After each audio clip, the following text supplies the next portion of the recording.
ဗျာကျွန်တော်ဗီဒီယိုဖိုင်လေးတွေလည်းမတင်တာကြာတော့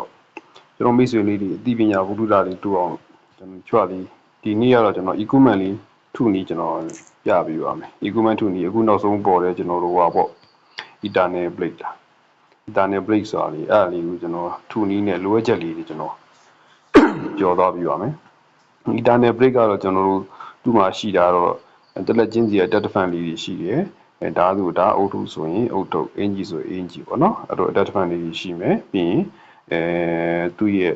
ဒီ eternal blade ရဲ့ထုပြီးသားလက်နက်ကို level တင်ရင်းနဲ့တက်မယ် bonus လေးရှိမယ်ပြီးရင်တစ်ချောင်းလားနှစ်ချောင်းလားသုံးချောင်းလားပုံမှာမူတည်ပြီးတော့ကိုမှရှိသလောက် defense တက်တာလေးတွေရှိမယ်အဲ့လိုမျိုးပေါ့အဲ့သုံးခုရှိမယ်ကျွန်တော်အရင်ဆုံးထုမယ်ဆိုရင်6လက်လုံးထုနိုင်တဲ့လူကတော့ကိစ္စမရှိဘူးပေါ့ဗျာတလက်နဲ့နှစ်လက်တည်းထုမဲ့လူဆိုလို့ရှိရင်ကျွန်တော်ရွေးချယ်ရမယ်ပုံစံလေးကျွန်တော်ဥပမာလေးနဲ့ပြောပြပါမယ်ဒီမှာကျွန်တော်တို့လက်နက်တွေမှာကျွန်တော်တစ်လက်နှစ်လက်သုံးလက်လေးလက်ငါးလက်6လက်မှာကျွန်တော်က HP နှစ်ခုတွဲပြီးပါတာနှစ်ခုရှိတယ်ဗျလက်စွပ်ရှိတယ်လက်စွပ်မှာHP နှစ်ခုတက်မယ်ပြီးရင်အင်ဂျီမှာ HP နှစ်ခုတက်မယ်အဲ့တော့ပြောချင်တာအဲ့ဒီမျိုး attachment တက်တဲ့ဟာလေးထက် HP တက်တဲ့ဟာနည်းနည်းပစ္စည်းရှားတော့ HP တက်တဲ့ဟာကိုအရင်ဦးစားပေးနေနဲ့ထူဖို့ကျွန်တော်အကြံပေးခြင်းတယ်အဲ့တော့ကျွန်တော်အခုလို့ဆိုကျွန်တော် HP တက်မယ်ကျွန်တော်ကနှစ်ခုတက်မယ်ကျွန်တော်လက်စွပ်ကိုထူမှာပေါ့နော်လက်စွပ်ထူမယ်ဆိုရင်ဘာလို့လဲဆိုတော့ကျွန်တော်ကြောက်လေးတွေလူမှာပေါ့ကြောက်လေးတွေလူမယ်ကြောက်လေးတွေကရွှေအောင်ကြောက်ဖြစ်ရမယ်အဲ့လေးလူမယ်ရှေးအောင်ကြောက်ရပြီဆိုလို့ရှိရင်ကျွန်တော်တို့ကနောက်တစ်ခုကဘာလို့မလဲဆိုရင်ကျွန်တော်တို့ steel လို့မှာပေါ့နော် steel ကတော့ကျွန်တော်တို့တစ်လက်ကို2တန်းပေါ့ဗျာအဲ့ဒါဘယ်လိုတွက်ယူလဲဆိုရင်ကျွန်တော်ဥပမာပြောပြမယ်steel ကကျွန်တော်ဒီမှာကျွန်တော်2တန်းလိုအပ်ချက်ဆိုတာရှိတယ်အဲ့တော့ဒီ2တန်းကဘာကြောင့်ဖြစ်လဲတချို့မှာရှိနေမယ်10တန်းလို့ဘာလို့လိုလိမ့်မယ်အဲ့ဒါကျတော့ကျွန်တော်တို့ကောလိပ်ပိုင်းနဲ့ဆိုင်တယ်ဒီ steel ကုန်ကြစည်ရော့ခြင်းမရော့ခြင်းကကျွန်တော်တို့ကောလိပ်မှာတင်ရမယ်ကျွန်တော်တို့ပြီးရင်ဒီကplasmic ပေါ့နော် plasmic ကိုကျွန်တော်တင်ရမယ်ကောလိပ်ပိုင်းမှာတင်ရမယ့်နေရာကကျွန်တော်ဘာရှိလဲဆိုရင်steel consumption ဆိုတဲ့ဒီ25ရာခိုင်နှုန်းတစ်ခုရှိမယ်ပြီးရင် steel consumption 2က25ရာခိုင်နှုန်းတစ်ခုရှိမယ်အမှကျွန်တော်50ဖြစ်ပြီဒီကျွန်တော်ကောလိပ်ပိုင်းကနေ equipment ပိုင်းကနေကျွန်တော် steel consumption 50ရာခိုင်နှုန်းကျွန်တော် short ချလို့ရမယ်ပြီးရင်ထပ်ပြီးတော့မှ plasmic ကနေပြီးတော့ကျွန်တော်တို့ steel consumption level 30ဆိုရင်30ရာခိုင်နှုန်းလျှော့မယ်အဲ့ဒါတခုရှိအဲ့တော့ကျွန်တော်တို့အကြမ်းမြင့်အနေနဲ့ပေါင်း80ရာခိုင်နှုန်းကျွန်တော်လျှော့သွားမယ်အဲ့တော့ကျွန်တော်တောင်းနိုင်တဲ့ပမာဏ steel 10တန်းဖြစ်ခြင်းဖြစ်မယ်9တန်းဖြစ်ခြင်း10တန်းဖြစ်ခြင်းဖြစ်မယ်အဲ့သုံးခုတွေကတခုခုပဲအဲ့တော့ကျွန်တော်ဖြစ်နိုင်တာတော့10တန်းဖြစ်နိုင်တယ်10တန်းမှုလို့ကျွန်တော်80ရာခိုင်နှုန်းလျှော့တဲ့အတွက်ကြောင့်ကျွန်တော်တို့ကအခုက2တန်းပဲsteel ကုန်ကြစီကြရဆိုတဲ့သဘောပေါ့အဲ့တော့ကျွန်တော်ကဒီ equipment ကိုမထုခင်မှာခုနက consumption တွေကိုတရားကြည့်ပြီးတော့မှအရင်ဆုံးဦးစားပေးနေတယ်တင်လို့ရပြီဆိုတဲ့ပြီးသွားပြီဆိုတဲ့ခါကျမှကျွန်တော်တို့တရားကိုထုတင်နောက်ပိုင်း steel ကုန်ကြစီတအားများပြီးတော့ steel ရှာရတဲ့ခက်ခဲဖြစ်သွားလိမ့်မယ်လို့ကျွန်တော်ကြံပြုခြင်းတယ်အဲ့တော့အဲ့ဒါလေးကို steel လေးconsumption short ပြီးပြီဆိုလို့ရှိရင်နောက်တစ်ခုကဘာလဲဆိုကျွန်တော်တို့ဒီတုတ်ပေါ့တုတ်ကတော့ကျွန်တော်တို့အခုလိုမျိုး3ရက်ရောင်းတဲ့အချိန်မှာကိုဝယ်ထားလို့ရှိရင် event တွေနဲ့ကိုက်လို့ရှိရင်ဝယ်လို့ရတယ်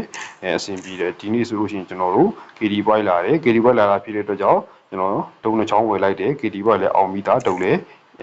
ရပြီးသားပေါ့နော်အဲ့ဒါလေးရှိမယ်တုံးနဲ့ပတ်သက်ပြီးတော့အဆင်ပြေသွားမယ်နောက်တစ်ခုကဘာလဲဆိုရင်ကျွန်တော်တို့ blueprint ပေါ့ blueprint ပိုင်း blueprint ကတော့ကျွန်တော်တို့တော်တော်များများတော့ရှာလို့ရတယ်ဗျကျွန်တော်တန်ခမောက် event မှာ blueprint ကိုကျွန်တော်တော်တော်များများဒီ blueprint တွေကိုတော်တော်များရှာလို့ရတယ်မရနိုင်တာမလွယ်နိုင်တာ monster သက်တဲ့ကျွန်တော်တို့ NG ပေါ့ NG monster သက်မှာရတယ်ဒီ NG တွေကရှားခတ်တယ်ဗျအဲ့တော့ဦးစားပေးအနေနဲ့ထုမယ်ဆိုလို့ရှိရင်တော့ monster အကောင်1000တက်ပေါ့ဗျာတားမို့လို့ရှိရင်လေ$20ပေးပြီးဝယ်အဲ့နှစ်ခုတည်းတစ်ခုလုံးမှရမှာအဲ့ဆိုရင်ကျွန်တော်တို့ grouping ပိုင်းရပြီကြောက်ပိုင်းရပြီကျွန်တော်တို့တုံချောင်းပိုင်းရပြီ steel ပိုင်းရပြီဒါထုလို့ရတယ်ထုပြီးဆိုရင်ကျွန်တော်အချိန်ပေါ့အချိန်ကတော့တစ်လက်ကိုကျွန်တော်ဒါပြောရရင်တော့ foreign speed တွေရောဒီကျွန်တော်တို့plasmic ရဲ့ level တွေရောအားလုံးတင်ထားပြီးသားဖြစ်တဲ့အတွက်ကြောင့်ဒီ8ရက်ကြာတာပေါ့နော်ဒါတော့မှ8ရက်ကြာတဲ့အနေအထားရှိတယ်အဲ့တော့အဲ့ဒါကိုကျွန်တော်တို့ short ချမယ်ဆိုလို့ရှိရင်တခြားနည်းလမ်းတော့သိမရှိတော့ဘူးဗျကျွန်တော်ရွာထဲမှာရှာကြည့်ပေးမယ် Losky ထဲမှာဆိုလို့ရှိရင်လည်း ကျွန်တော်တို့ equipment နဲ့ပတ်သက်ပြီးတော့မရှိတော့ဘူးဗျအဲ့တော့ဒီ8ရက်နဲ့6နိုင်ဆိုတဲ့ဟာလေးကတော့တေချာပေါက်ကိုကြာမဲ့သဘောဖြစ်သွားပြီအဲကျွန်တော်တို့ထုမယ်ဆိုလို့ရှိရင်ခုနလိုအပ်ချက်တွေရပြီကျွန်တော်တို့ထုတော့မယ်ဆိုရင်အဲ့တော့ကျွန်တော်တို့ထုမယ်ဆို speed ကတော့နည်းနည်းစောင့်ထားမှရမှာပေါ့ဗျာအဲ့တော့ထုလိုက်ပြီဆိုရင်8ရက်နဲ့6နိုင်ကျွန်တော်တို့ speed လေးသုံးမယ်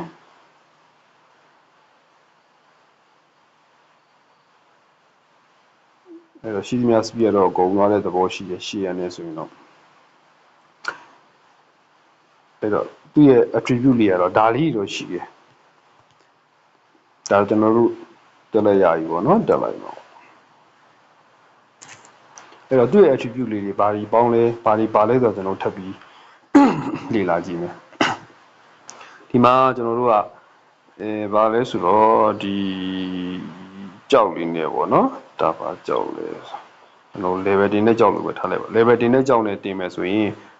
ထပ်ပြီး plus ထပ်တွန်းလာနေတာတစ်ခါ level တစ်ခုဆိုလို့ရှိရင် 0.1 0.2 0.2 ဆိုပြီးတော့သူကစဉ်စဉ်တက်သွားနိုင်တဲ့သဘောရှိတယ်အဲ့လိုမျိုးကနေပြီးတော့လေ attack fan လေးတွေတို့တိုးရလာမယ်အချိန်ကြီးရှိပါတယ်